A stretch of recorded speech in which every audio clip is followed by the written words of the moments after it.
আমরা লাস্ট দিন মেবি এই ফার্স্ট পয়েন্ট আমি পড়ছিলাম তাই না, প্রধান কোয়ান্টাম সংখ্যা। না ভাইয়া পড়া হয়নি। এটা হয় নাই? হ্যাঁ এই যে প্রথম পয়েন্টে কি পড়া হয়েছে প্রিন্সিপাল কোয়ান্টাম নাম্বার? না ভাইয়া। না না ভাইয়া, ভাইয়া, না। লাস্ট ক্লাসে শুধু আচ্ছা বোর আর রাদারফোর্ড এর মডেল আর ওদের কম্প্যারিজন করে ওগুলো নিয়ে কয়েকটা ম্যাথ করা হয়েছে।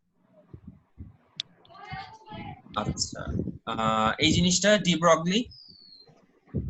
না ভাইয়া পড়া হয়নি। না না ভাই, হয় নাই ভাইয়া।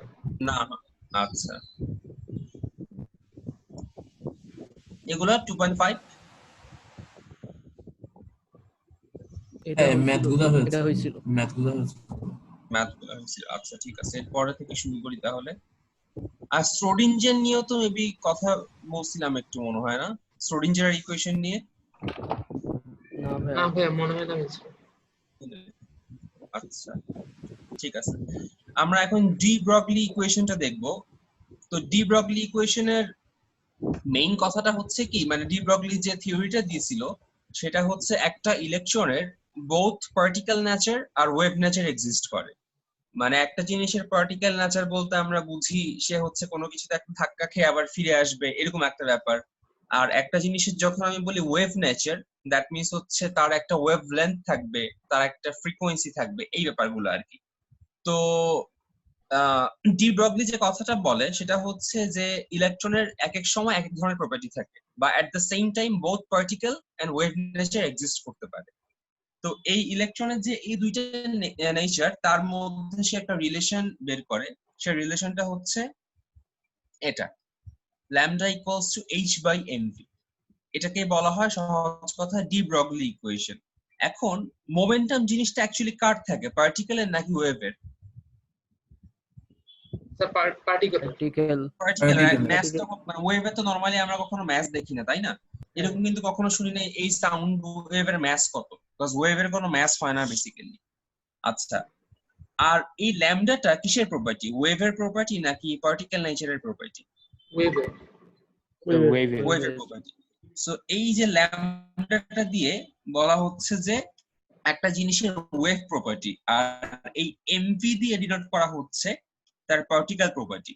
আর এই যে এইচটা হচ্ছে একটা কনস্ট্যান্ট যেটার মান আমাদের মুখস্থ রাখতে হবে। এটাকে বলা হয় প্ল্যাঙ্কস কনস্ট্যান্ট, যেটার ভ্যালু হচ্ছে, এটার ভ্যালু মেবি লাস্ট ক্লাসে দেখছি তাই না, 6.626 into 10 to the power minus 34। এই ভ্যালুটা কিন্তু অবশ্যই মুখস্থ রাখতে হবে, কজ পরীক্ষায় মোস্ট অফ দ্য কেস দেওয়া থাকবে না। আচ্ছা, সহজ কথায় এটাই হচ্ছে ডি ব্রগলির ইকুয়েশন।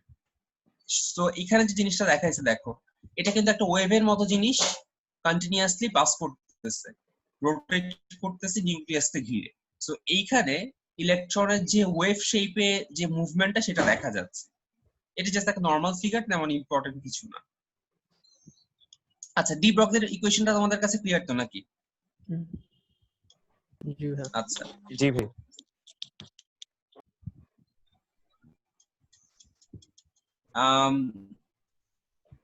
ওকে, দেন আমরা জাস্ট একটা ফর্মুলা এখানে ডিরাইভ করছে যে 2 pi r equals to n lambda। আচ্ছা, 2 pi r equals to n lambda জিনিসটা কিভাবে আসলো চিন্তা করো। এইখানে যে ইলেকট্রন মুভ করতেছে, এখানে একটা ওয়েভলেন্থ কমপ্লিট হয় কখন? ধরো এখান থেকে শুরু করলো একটা ইলেকট্রন, পরের ওয়েভলেন্থটা কমপ্লিট হবে কোন জায়গাতে? কোশ্চেনটা কি বুঝতেছো? আমার কথা শোনা যাচ্ছে না? আবার একটু রিপিট করুন, বুঝিনি। আচ্ছা, একটা ওয়েভ বলতে আমরা নরমালি কি বুঝি? যখন আমরা সাউন্ড ওয়েভ পড়ছিলাম হয়তো 9-10 এ, যখন আবার এনার্জি ট্রান্সমিশন, হ্যাঁ এনার্জি ডিস্ট্রিবিউশন হয়, পাস হয়, ভালো কথা, বাট ওয়েভ লেন্থ কখন কমপ্লিট হয়? যখন আবার সেম পজিশনে ফিরে আসে না? একটা ওয়েভ লেন্থ আমরা কখন বলতে পারি? দুইটা হাফ এখান থেকে থাকলে। এতটুকু হচ্ছে একটা ওয়েভ লেন্থ, হ্যাঁ। বা এখান থেকে এতটুকু হচ্ছে একটা ওয়েভ লেন্থ, তাই না? মানে যখন সেম পজিশনে সে আবার ব্যাক করে, তাই তো? জি।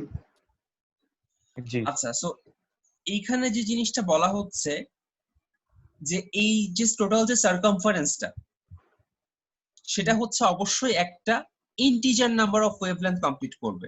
মানে এমন হবে না ধরো এটা এখান থেকে শুরু করলো, এখান থেকে শুরু করে যদি আবার এই জায়গাতে গিয়ে শেষ করে, ধরো এই জিনিসটা এখানে গিয়ে শেষ হইলো, তাহলে তার ওয়েভটা কমপ্লিট হলো না।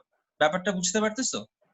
জি জি জি ধরো ভাইয়া। এইভাবে সে মুভ করতে করতে এই জিনিসটা শেষ হলো এই জায়গায় গিয়ে। তো মানে আমি একটা জিনিস বুঝতে পারলাম যে এই পুরো সার্কামফারেন্সটা জুড়ে যে জায়গাটা, সেটা হচ্ছে যে কোনো একটা ইন্টিজার নাম্বার অফ ওয়েভলেন্থের গুণফলের সমান হবে। আমি কি লাইনটা আরেকবার বলবো? জি ভাই, একটু আরেকবার রিপিট। আচ্ছা, ধরো আমি বললাম যে এই সার্কামফারেন্সটা জুড়ে হচ্ছে 1.5টা ওয়েভলেন্থ কমপ্লিট হয়েছে, 1.5টা, একও না দুইও না। তখন যখন বললাম 1.5টা, তখন কি সে ধরো এখান থেকে শুরু করলো, আবার যখন শেষ করবে তখন কি এই জায়গায় আর আসতে পারবে?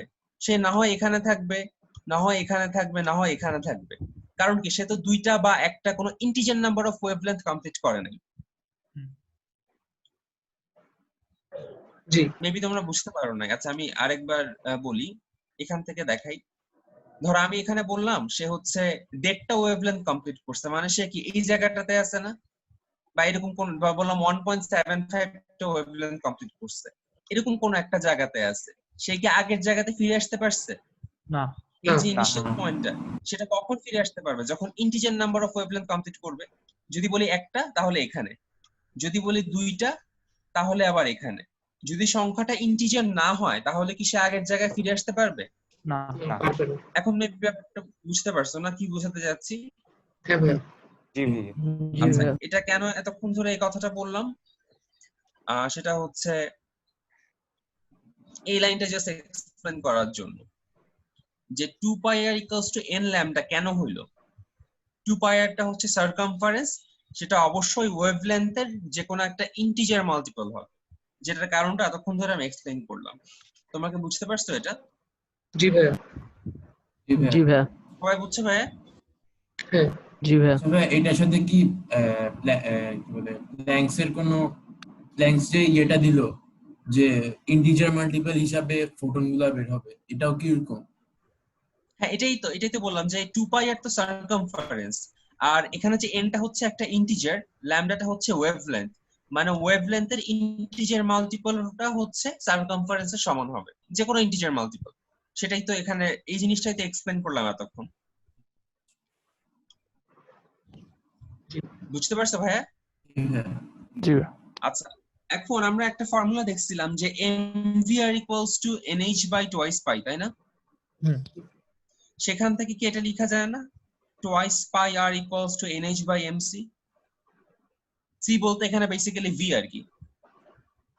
লাইটের ক্ষেত্রে v কে আমরা c দিয়ে ডিনোট করি। হ্যাঁ ভাইয়া। আচ্ছা, হ্যাঁ সো ভাইয়া। এই ইকুয়েশনটা কি তোমাদের কাছে ক্লিয়ার? জি হ্যাঁ ভাইয়া। ক্লিয়ার।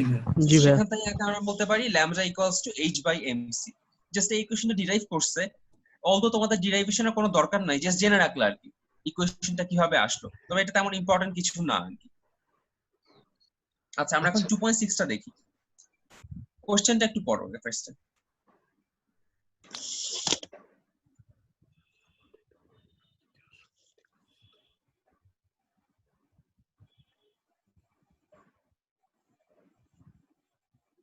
আমি কি ইংলিশে ট্রান্সলেট করব? হ্যাঁ ভাইয়া, একটু করলে বলে খুব ভালো ভালো। ভাইয়া। আচ্ছা, বোর অ্যাটমিক মডেলে একটা ইলেকট্রন হচ্ছে থার্ড শেলে প্রেজেন্ট, মানে n ইকুয়ালস টু হচ্ছে 3। হুম। এখন সেই থার্ড শেলে থাকার পরে তার একটা কমপ্লিট রোটেশনের জন্য সে কয়টা ওয়েভলেন্থ ক্রিয়েট করবে সেটা জানতে চাওয়া হয়েছে। ও আচ্ছা। কমপ্লিট রোটেশন করতে করতে সে কয়টা ওয়েভলেন্থ ক্রিয়েট করবে সেটা জানতে চাওয়া হয়েছে। এখন আমরা কোশ্চেনটাকে বুঝতে পারছো? জি ভাইয়া। জি ভাইয়া। আচ্ছা, এখন সলিউশনটাতে আসি। এই ইকুয়েশন নিশ্চয়ই পরিচিত, mvr equals to nh by twice pi. সেখান থেকে আসলো twice pi R equals to nh by mv।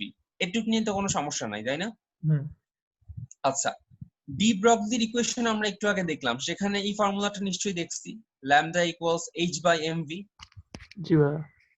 তার মানে আমরা এখানে h বাই mv কে ল্যামডা দিয়ে যদি রিপ্লেস করি তাহলে পাওয়া যায় twice pi R equals to n lambda. So আমরা জাস্ট এই ইকুয়েশনটা লিখলাম এখানে, twice pi R equals to n lambda. n এর ভ্যালুটা কত বলতে পারবে আমাকে কোশ্চেন 3। থেকে? 3।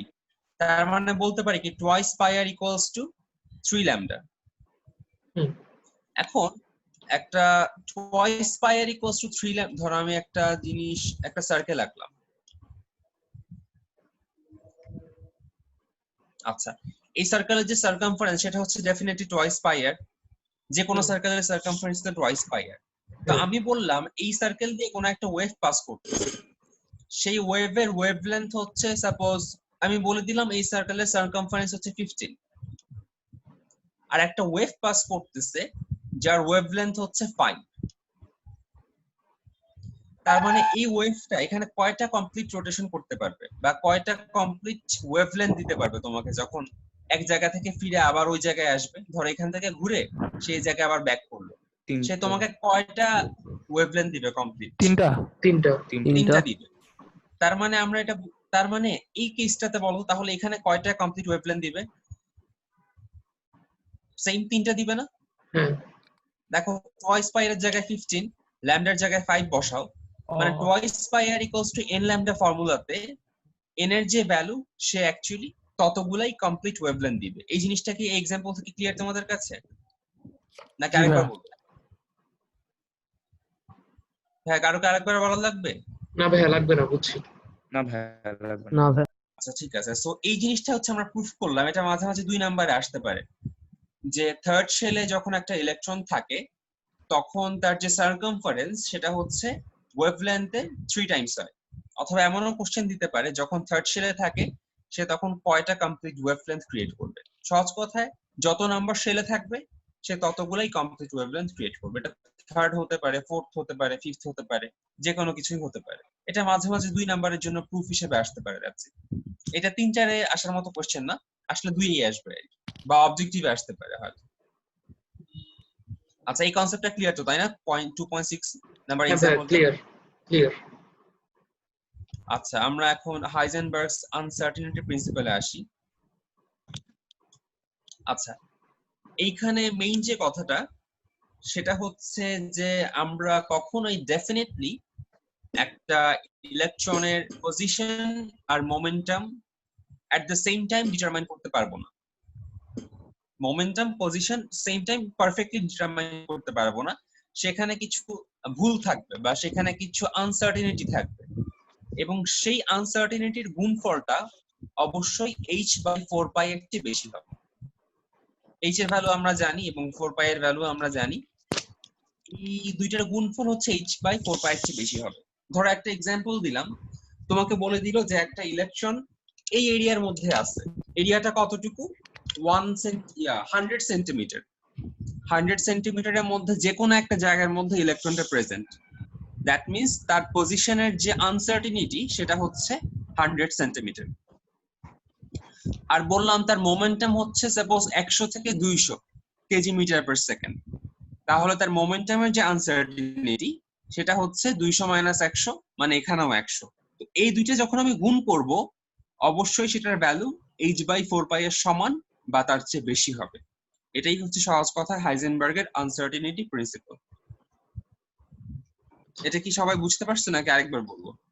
এখানে ভাই ডেল এক্সটা কি জিনিস? ডেল হচ্ছে ভাইয়া ওই যে আনসার্টেনিটি, মানে শুধু যখন এক্স দেই তখন তো আমরা পজিশন বুঝাই, তাই না? যে আমরা নরমালি ডিসটেন্সের ম্যাথ যখন করে আসি 19-এ যে করছি, এক্স বা এস দিয়ে হচ্ছে আমরা ডিসটেন্স বুঝতাম। আর যখন ডেল এক্স দিলাম তখন আমরা বললাম যে আনসার্টেনিটি, মানে একটা ডেফিনেট এরিয়া, এই এরিয়ার মধ্যে ইলেকট্রনটা ধরো মুভমেন্ট করতেছে, তার মানে এই পুরো এরিয়াটাই হচ্ছে ইলেকট্রনের আনসার্টেনিটি। আর পিটা হচ্ছে মোমেন্টাম না? হ্যাঁ, পিটা হচ্ছে মোমেন্টাম, ডেল পি হচ্ছে মোমেন্টামের আনসার্টেনিটি। আচ্ছা আচ্ছা। মানে ভাই এক্সটা কি ইলেকট্রনের ভেলোসিটিটা? না না না না, ভাই, এক্স ডিসটেন্স হচ্ছে ইলেকট্রন সরি পজিশনের। পজিশন, মানে ধরো আমি বলে দিলাম ইলেকট্রন এই এরিয়ার মধ্যে আছে, এই একটা এরিয়া, তো এই যে এরিয়ার যে দূরত্ব এখান থেকে এখানে সেটাই হচ্ছে তার পজিশনের আনসার্টেনিটি। বিকজ আমি তো জানি না এই এরিয়ার মধ্যে কোন একটা এরিয়া আছে, বাট কোথায় সেটা আমি জানি না, তো এটা হচ্ছে তাহলে ইলেকট্রনের পজিশনের আনসার্টেনিটি। ও আচ্ছা। আচ্ছা, এই তাহলে কি হাইজেনবার্গের আনসার্টেনিটি প্রিন্সিপাল সবার কাছে ক্লিয়ার? জি ভাই। হ্যাঁ ভাই। ওকে,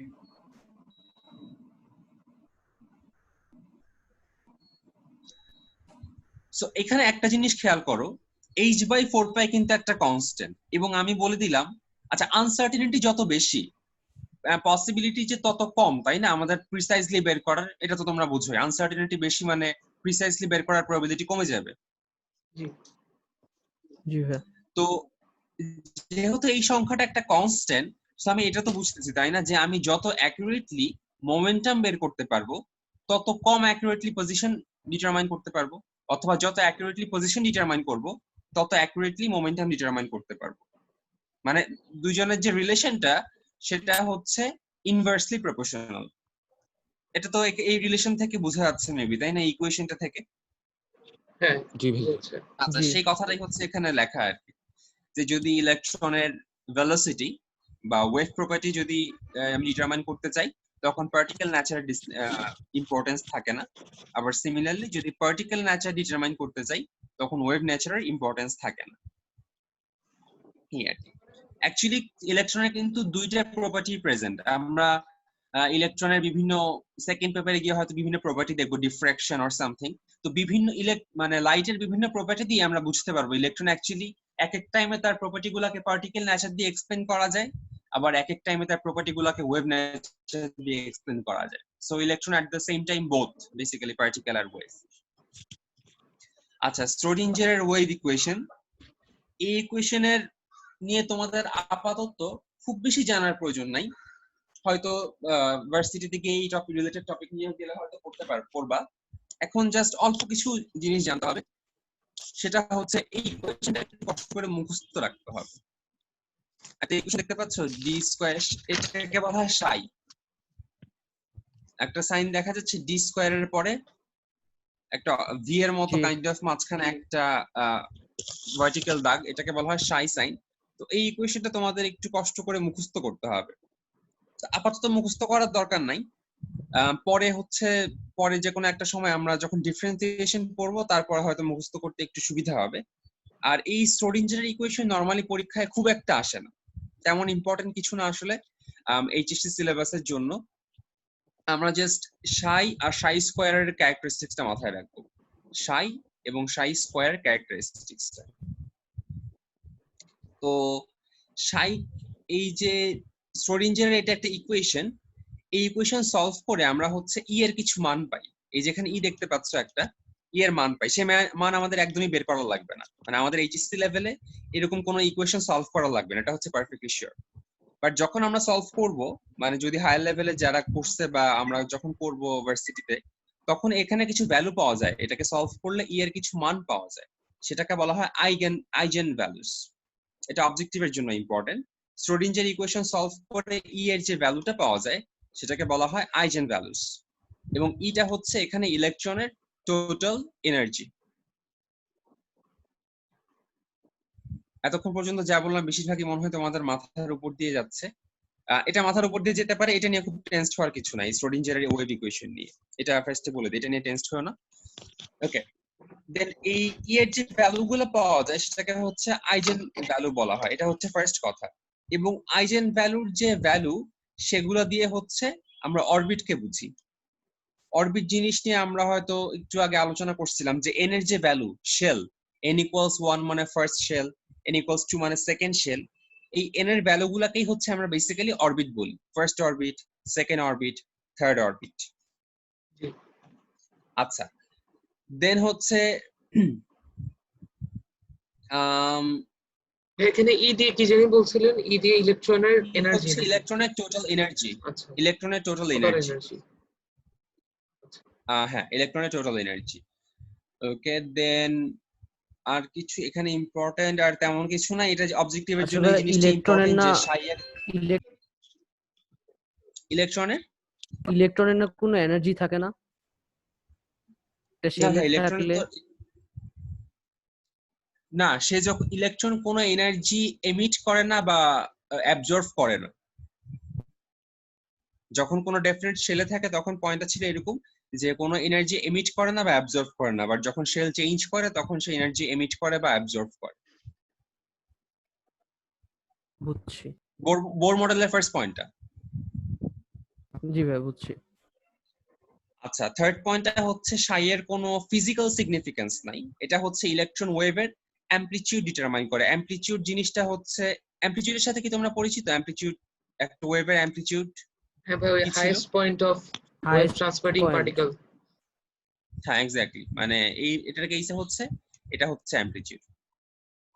আচ্ছা, সো সাই এর কোনো ফিজিক্যাল সিগনিফিকেন্স নাই, এটা হচ্ছে ইলেকট্রন ওয়েভের অ্যামপ্লিটিউডকে এক্সপ্রেস করে। আচ্ছা, আর ফোর্থ পয়েন্টটা হচ্ছে সাই স্কয়ার ইলেকট্রন গেইনিং এর প্রবাবিলিটিকে বোঝায়। এই জিনিসটা অবজেক্টিভের জন্য ইম্পর্টেন্ট। সাই স্কয়ার দিয়ে আমরা ইলেকট্রন কোনো একটা জায়গাতে ইলেকট্রন পাওয়ার প্রবাবিলিটি জানতে পারি।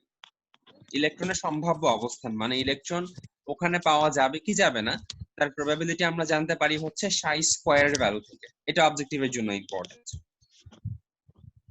আচ্ছা, জি এখানে তেমন আর ইম্পর্টেন্ট কিছু নাই। স্টোরিঞ্জার লেস ইম্পর্টেন্ট টপিকে আমরা নেক্সটটাতে চলে আসতেছি, কোয়ান্টাম অ্যাটমিক মডেল। এটা হচ্ছে সবচেয়ে বেশি ইম্পর্টেন্ট, এই চ্যাপ্টারের সবচেয়ে বেশি ইম্পর্টেন্ট হচ্ছে কোয়ান্টাম মেকানিক্যাল অ্যাটমিক মডেল। তো সেগুলো আসছে কোথা কোথা থেকে সেই জিনিসগুলো বলা। ফার্স্ট, মানে আমরা এতক্ষণ যা যা পড়ে আসছি সেখান থেকেই আসছে। বেসিক্যালি আমরা এতক্ষণ যা যা পড়ছি সেটা পড়ছি হচ্ছে এই কোয়ান্টাম মেকানিক্যাল অ্যাটম মডেলটাকে ভালো করে বোঝার জন্য। ফার্স্টলি রাদারফোর্ডের কথা বললো, সেকেন্ডলি নিলস বোরের কথা বললো, থার্ডলি আমরা ডি ব্রগলির ইকুয়েশন যেটা দেখলাম, এবং সেখানে ওয়েভ পার্টিকেল ডুয়ালিটি মানে কি ইলেকট্রনের বোথ নেচার যে এক্সিস্ট করে সেটা নিয়ে কথা বলা হয়েছে। দেন হচ্ছে স্ক্রোডিঞ্জারের ইকুয়েশন, এন্ড দেন হচ্ছে হাইজেনবার্গের ইকুয়েশন। এই পাঁচটা জিনিসই তো আমাদের আইডিয়া আছে, তাই না? জি জি ভাইয়া। আচ্ছা, আমরা এখন তাহলে মেইন জায়গাতে চলে যাচ্ছি এই চ্যাপ্টারে, কোয়ান্টাম অ্যাটমিক মডেল। তো কোয়ান্টাম অ্যাটমিক মডেলে 4টা নাম্বার দিয়ে হচ্ছে একটা ইলেকট্রনের পজিশন, শেপ, সাইজ ডিটারমাইন করা হয়। মানে একটা ইলেকট্রনের টোটাল যে স্টেট সেটাকে ডিটারমাইন করার জন্য 4টা নাম্বারের আশ্রয় নেওয়া হয়। সেই 4টা নাম্বার কি কি? একটা হচ্ছে principal quantum number, azimuthal quantum number, magnetic quantum number আর স্পিন কোয়ান্টাম নাম্বার। এই 4টা। তো কোনটা দিয়ে কি বুঝি আমরা হচ্ছে প্রত্যেকটা সিগনিফিকেন্স এখন দেখবো, কোন কোয়ান্টাম নাম্বার দিয়ে আমরা কি বুঝতে পারি। ইনিশিয়ালে হচ্ছে principal quantum number. Principal quantum number হচ্ছে আমরা যে একদম মেইন যে অরবিটের কথা দেখছি, যে একটা নিউক্লিয়াস থাকে, তার পাশে একটা এই যে শেল থাকে, এই যে গোল শেপটা, এটাই হচ্ছে সহজ কথায় অরবিট। এখানে এন এর মান 1 হয়, এই কেসে এটা তো হইলো না, এই কেসে এন এর মান 2 হয়, এখানে এন এর মান 1, এখানে এন এর মান 2। এটাই হচ্ছে সহজ কথায় অরবিট। তো আমরা মনে হয় ফার্স্ট ক্লাসে তোমাদের বলছিলাম যে কে, এল, এম, এন দিয়ে অরবিট গুলাকে ডিনোট করা হয়। কে মানে হচ্ছে ফার্স্ট শেল, এল মানে সেকেন্ড, দেন এম মানে থার্ড, এন মানে হচ্ছে ফোর্থ। আচ্ছা, তো একটা অরবিটে কয়টা ইলেকট্রন থাকতে পারে এটার একটা রুল আছে। রুলটা হচ্ছে 2n স্কয়ার রুল, খুবই ইম্পর্টেন্ট। এখানে এনটা হচ্ছে নাম্বার অফ অরবিট, মানে কত নাম্বার শেল এটা, আর 2n স্কয়ার হচ্ছে টোটাল কয়টা ইলেকট্রন থাকতে পারে। তাহলে আমাকে বলো তো থার্ড অরবিটে কয়টা ইলেকট্রন থাকতে পারে টোটাল? 18টা 18 রাইট। সো এইভাবে এটা অবজেক্টিভে মাঝে মাঝে যদি খুব সহজ কিছু করতে চায় তখন মাঝে মাঝে জিজ্ঞাসা করে যে থার্ড অরবিটে কয়টা ইলেকট্রন থাকতে পারে। অরবিট আর অরবিটাল কিন্তু কমপ্লিটলি ডিফারেন্ট জিনিস। অরবিটাল আমরা দেখবো যখন এই যে থার্ড কোয়ান্টাম নাম্বারটা পড়বো, ম্যাগনেটিক কোয়ান্টাম নাম্বার, তখন আমরা অরবিটাল জিনিসটা দেখবো। আর এটা যেটা, এটা হচ্ছে অরবিট। দুইটার ডিফারেন্স সামনে দেখবো হয়তো। অলরাইট, দেন নাম্বার 1 পয়েন্টটা দেখো, Rn equals to h square 4 pi square me square into n square by z। এই ফর্মুলাটার সিগনিফিকেন্স কি? আমরা হচ্ছে কোন একটা অরবিটের রেডিয়াস বের করতে পারি। এখানে সবকিছু কিন্তু আমাদের পরিচিত, তাই না? h হচ্ছে মুখস্থ জিনিস। m এর ভ্যালু কেউ বলতে পারবা?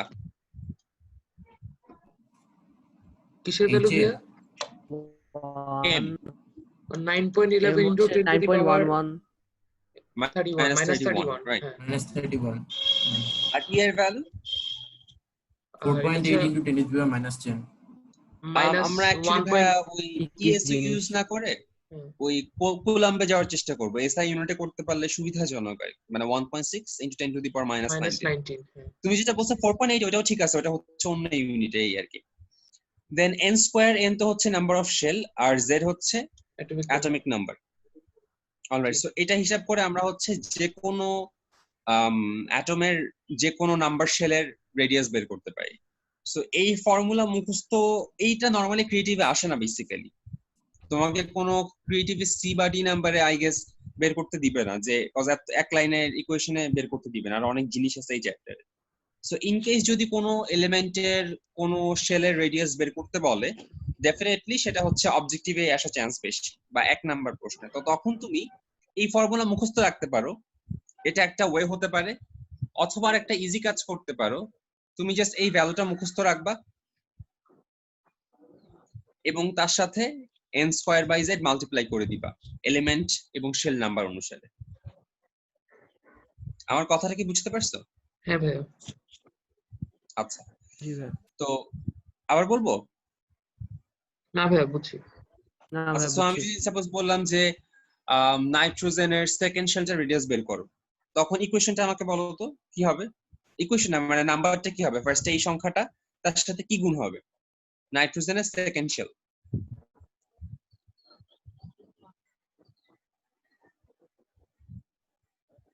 ভাইয়া 2 এড হবে, সরি 2 মাল্টিপ্লাই। ডিভাইড হবে না?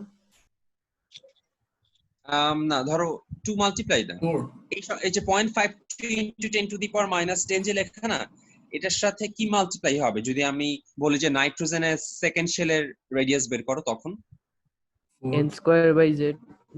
আচ্ছা 4 by 7 2 square 4 by by z, just মানে 4 বাই 4 বাই 7 4 বাই বেসিক্যালি, 7 তাই না? হ্যাঁ। 4 বাই 7 সো এটা সবাই বুঝতে পারছো তাই না?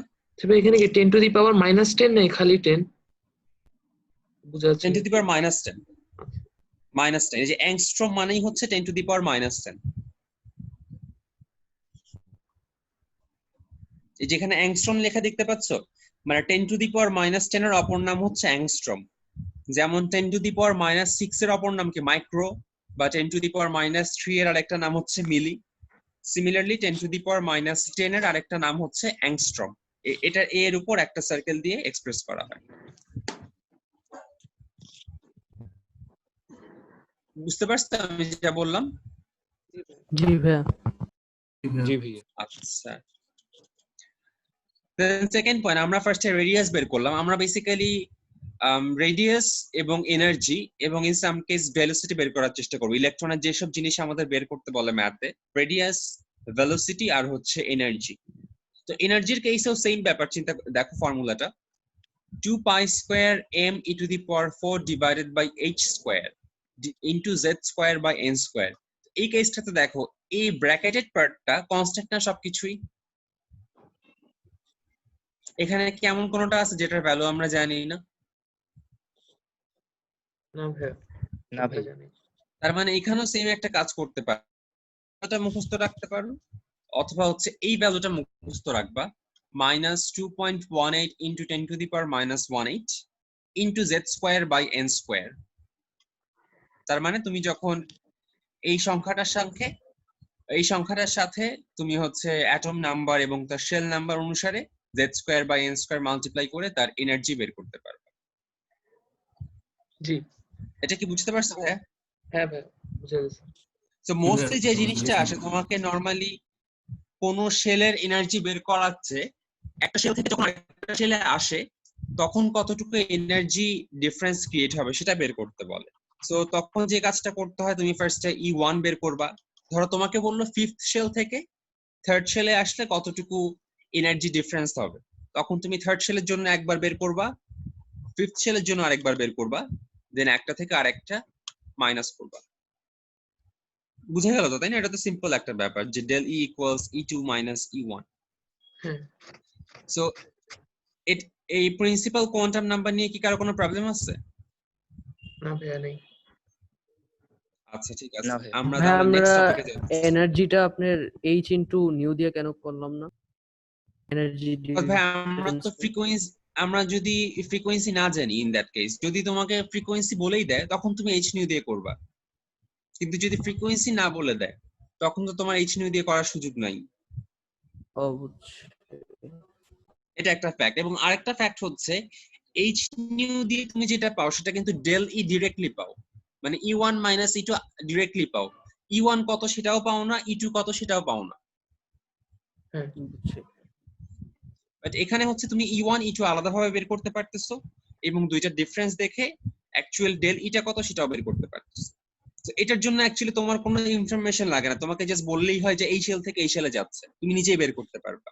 বাট ওটা ইউজ করার জন্য তোমার একটা যন্ত্র লাগবে, সেটা দিয়ে স্পেকট্রোস্কোপি লাগবে বেসিক্যালি, সেটা দিয়ে তোমার ওয়েভলেন্থ বা ফ্রিকোয়েন্সি মেজার করতে হবে, দেন তুমি এনার্জি ক্যালকুলেট করতে পারবা। হ্যাঁ, একটা কোয়েশ্চেন ছিল। হ্যাঁ বলো। হ্যাঁ, এই যে এই ফর্মুলাগুলো তো আমরা বোর্ডস থেকে বোর্ডস প্রিন্সিপাল থেকে পাচ্ছি না। হ্যাঁ, বোর্ড তো শুধু হাইড্রোজেনেরটা বলেছে, হ্যাঁ আমরা তো ওখানে অন্যগুলো বের করতে পারছি ওই যে না, দেখো বোর নাইট্রোজেন। মডেল লিমিটেশনে কিন্তু ফার্স্ট একটা কথা ছিল মনে আছে যে বোর মডেল শুধুমাত্র হাইড্রোজেন, হিলিয়াম প্লাস এবং লিথিয়াম 2 প্লাস এর জন্য এক্সপ্লেইন করতে পারে, জি, একদম ফার্স্ট লিমিটেশনটা। জি ভাইয়া।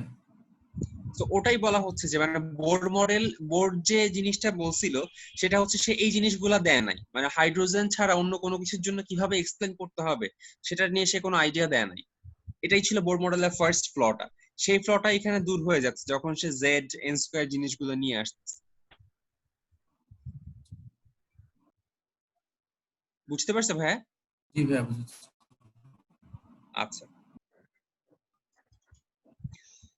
সেকেন্ড যে ব্যাপারটা অ্যাজিমুথাল বা সাবস্টিটিউটরি কোয়ান্টাম নাম্বার, সেটা হচ্ছে এই যে প্রিন্সিপাল যে অরবিট, মানে একটা নিউক্লিয়াস তার পাশে যে একটা অরবিট, এই অরবিটের মধ্যেও কিছু ভাগ আছে, মানে এমন এই n=1 এর মধ্যে অনেকগুলা আলাদা আলাদা এরিয়া আছে, সেই এরিয়াগুলোকেই হচ্ছে অ্যাজিমুথাল বা সাবস্টিটিউটরি কোয়ান্টাম নাম্বার দিয়ে ডিনোট করা হচ্ছে, যার ফর্মুলা আমরা নরমালি এল দিয়ে ডিনোট করি তাদেরকে, স্মল এল দিয়ে। এটা আরেকটা নাম হচ্ছে Sommerfeld quantum number, orbital quantum number and Sommerfeld quantum number. এটার যে ব্যাপারটা সেটা হচ্ছে এটা ডেফিনেট কিছু ভ্যালু আছে, সেই ভ্যালুগুলা কি কি? 0 হতে পারে, 0 1 হতে পারে, 0 1 2 হতে পারে, 0 1 2 3 হতে পারে। তো কি কি ভ্যালু হবে সেটা আমরা কিভাবে বুঝবো? সেটা হচ্ছে 0 থেকে n-1 পর্যন্ত হবে। দ্যাট মিন্স কি n এর ভ্যালু যদি 1 হয়, l এর ভ্যালু জাস্ট 0, n এর ভ্যালু 2 হলে 0 1, n এর ভ্যালু 3 হলে 0 1 2, 4 হলে 0 1 2 3। আচ্ছা, আর 0 দিয়ে আমরা হচ্ছে s কে ডিনোট করব, 1 দিয়ে p কে, 2 দিয়ে d কে এবং 3 দিয়ে হচ্ছে f কে। সো দ্যাটস হোয়াই দেখতে পাচ্ছি যখন ফার্স্ট শেল মানে n ইকুয়ালস টু যখন 1, তখন জাস্ট 1 ইজ প্রেজেন্ট।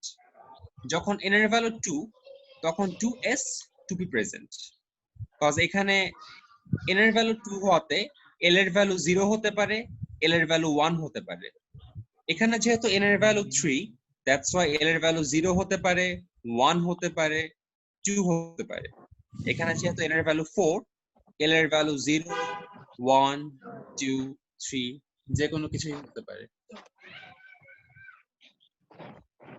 এই এতক্ষণ পর্যন্ত যা যা বললাম এটা কি আরেকবার বলবো নাকি বুঝতে পারছো ভাইরা? বুঝছি ভাই। আরেকবার হ্যাঁ রিপিট ভাই। করবো, সবাই কি বুঝছো? জি। পুরোটা একটু এই হালকা একটু 1s সামারি দিয়ে 2s টু বি, এজিমুথালটা। আচ্ছা n এর ভ্যালু যখন মানে n এর ভ্যালুকে আমরা হচ্ছে স্মল n দিয়ে ডিনোট করতেছি, মানে প্রিন্সিপাল কোয়ান্টাম নাম্বারকে আমরা স্মল n দিয়ে ডিনোট করতেছি, এটা হচ্ছে ফার্স্ট কথা। আর অ্যাজিমুথাল কোয়ান্টাম নাম্বারকে আমরা হচ্ছে স্মল l দিয়ে ডিনোট করতেছি। একটু কি বুঝতে পারছো? হ্যাঁ, তাহলে n এর ভ্যালু যখন 1, তখন l এর ভ্যালু আমি কি পাবো? জাস্ট 0 পাবো এই ফর্মুলা অনুসারে, 0 to n-1 যেহেতু শুধু 0 পাবো, তার মানে 1s, এখানে 1টা হচ্ছে প্রিন্সিপাল কোয়ান্টাম নাম্বার এবং s টা হচ্ছে অ্যাজিমুথাল কোয়ান্টাম নাম্বার, s এর ভ্যালু হচ্ছে 0। যখন n এর ভ্যালু 2 মানে প্রিন্সিপাল কোয়ান্টাম নাম্বার 2, তখন অ্যাজিমুথাল কোয়ান্টাম নাম্বারের কি কি ভ্যালু পাবো? 0 এবং 1, দ্যাট মিন্স s এবং p। যখন প্রিন্সিপাল কোয়ান্টাম নাম্বার 4, তখন অ্যাজিমুথাল পাবো হচ্ছে 0 1 2 3, that means S, P, D and F. এখন কি বুঝছো নাকি আরেকবার বলবো ভাই? না বুঝে গেছি ভাই। তার মানে আমরা এটা বুঝতে পারলাম 1 এর জন্য কিন্তু PDF কোনোটাই অ্যাপ্লিকেবল না, আবার 2 এর জন্য DF অ্যাপ্লিকেবল না, 3 এর জন্য হচ্ছে F অ্যাপ্লিকেবল না। এই পয়েন্টগুলোকে বুঝতে পারছো? হ্যাঁ ভাইয়া। জি ভাইয়া। মাঝে হ্যাঁ। মাঝে এমসিকিউ তে এরকম আসে যে নিচের কোন অরবিটালটি পসিবল না, অপশনে সাপোজ থাকে হচ্ছে এরকম যে 4d 3p 2f 3s এরকম। তো তখন তোমাকে সিলেক্ট করতে হয় যে কোনটা পসিবল না। তো, এখন অ্যান্সারটা বলো তো, আমি যে অপশনগুলো বললাম 4d 3p 2f 3s, এখানে কোনটা 2f পসিবল না? 2f 2f 2f এক্স্যাক্টলি, এরকম অবজেক্টিভে মাঝে মাঝে দিতে পারে আর কি। আচ্ছা, তো এই অ্যাজিমুথাল কোয়ান্টাম নাম্বার তোমাদের কাছে ক্লিয়ার তো নাকি? হ্যাঁ ভাইয়া। ভাইয়া। জি আচ্ছা, আমরা নেক্সট হাতে যাচ্ছি, magnetic quantum number. Magnetic quantum number basically এই জিনিস, এই যে এই -2 -1 0 1 2, এটাই হচ্ছে ম্যাগনেটিক কোয়ান্টাম নাম্বার। এখন দেখবো আমরা ম্যাগনেটিক কোয়ান্টাম নাম্বার হচ্ছে এই অ্যাজিমুথাল কোয়ান্টাম নাম্বারের মধ্যে গুলোতে যে ডিভিশন। অ্যাজিমুথাল কোয়ান্টাম নাম্বারে আমরা কি কি দেখছিলাম? এস, পি, ডি, এফ, তাই না? তো এইটার মধ্যে যে আবার যে ডিভিশন, সেটাকে ম্যাগনেটিক কোয়ান্টাম নাম্বার দিয়ে ডিফাইন করা হয়। এস এর জন্য হচ্ছে, আচ্ছা, ম্যাগনেটিক কোয়ান্টাম নাম্বারকে আমরা এম দিয়ে ডিনোট করি, স্মল এম দিয়ে, এবং এটার ডেফিনেশন হচ্ছে -l থেকে +l। -l থেকে +l সংখ্যাটা কিরকম? যখন l এর ভ্যালু 0 তখন m হচ্ছে 0, যখন l এর ভ্যালু 1 তখন m হচ্ছে -1 থেকে 1, মানে -1 0 1। l এর ভ্যালু যখন 2, m এর ভ্যালু হচ্ছে -2 থেকে 2, মানে -2 -1 0 1 2। সিমিলারলি l এর ভ্যালু যখন 3, m এর ভ্যালু হচ্ছে -3 থেকে 3। এখন m এর এই ভ্যালুগুলোর সিগনিফিকেন্স কি? বেসিক্যালি m এর ভ্যালু সিগনিফিকেন্স হচ্ছে m এর যতগুলো ভ্যালু প্রেজেন্ট, তার হচ্ছে অরবিটাল ততগুলাই প্রেজেন্ট। মানে হচ্ছে অ্যাজিমুথাল কোয়ান্টাম নাম্বার p এর জন্য m এর ভ্যালু আমরা দেখতে পাচ্ছি 3টে প্রেজেন্ট, দ্যাটস ওয়াই p সাবশেলে 3টে অরবিটাল প্রেজেন্ট। d এর জন্য দেখলাম m এর 5টা value present, that's Y d সাবশেলে 5টা অরবিটাল প্রেজেন্ট। f এর জন্য এখানে m এর দেখতেছি আমরা 7টা value present, that's why f সাবশেলে 7টা অরবিটাল প্রেজেন্ট। m এর যে ভ্যালুগুলা, সেগুলাকেই আমরা বলতেছি ম্যাগনেটিক কোয়ান্টাম নাম্বার। আবার বললে মনে হয় ভালো হয়, তাই না? আচ্ছা, আবার বলি। ফার্স্টে অ্যাজিমুথাল কোয়ান্টাম নাম্বার দিয়ে আমরা হচ্ছে সাবশেল ডিনোট করতেছিলাম। এই যে এল এর ভ্যালু 0 1 2 3, এটুক তো অ্যাজিমুথাল কোয়ান্টাম নাম্বার, এটুক নিয়ে তো মনে হয় কোনো প্রবলেম নাই, তাই না? না ভাইয়া নেই। অ্যাজিমুথাল কোয়ান্টাম নাম্বার, এগুলাকে আমরা সাবশেল নাম্বার বলতে পারি। তো এই সাবশেল নাম্বারের যে ভ্যালুগুলা, সেগুলো অনুসারেই ম্যাগনেটিক কোয়ান্টাম নাম্বারের ভ্যালু চেঞ্জ হয়, এবং ম্যাগনেটিক কোয়ান্টাম নাম্বারের ভ্যালু হচ্ছে